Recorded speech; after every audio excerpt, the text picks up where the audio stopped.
Hey, welcome to this video from Dr. Lock. So we've got a 2011 Holden Captiva flip key.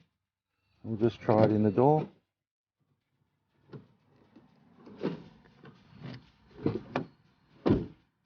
So these are the B&W remotes.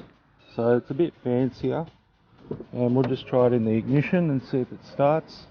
The immobiliser light did go off, so it should start. And there we have it. So there's the immobiliser light, and that should go off. So if you've lost your keys for a Holden Captiva or you need a spare key, 0413 120 444 if you're in Brisbane.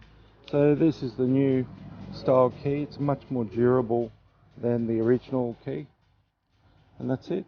Works exactly the same, even though it's got the third button boot release. If the car doesn't actually have that in the system, obviously it won't work. There you go. Unlock, and that's all they have. Alright, thanks for watching.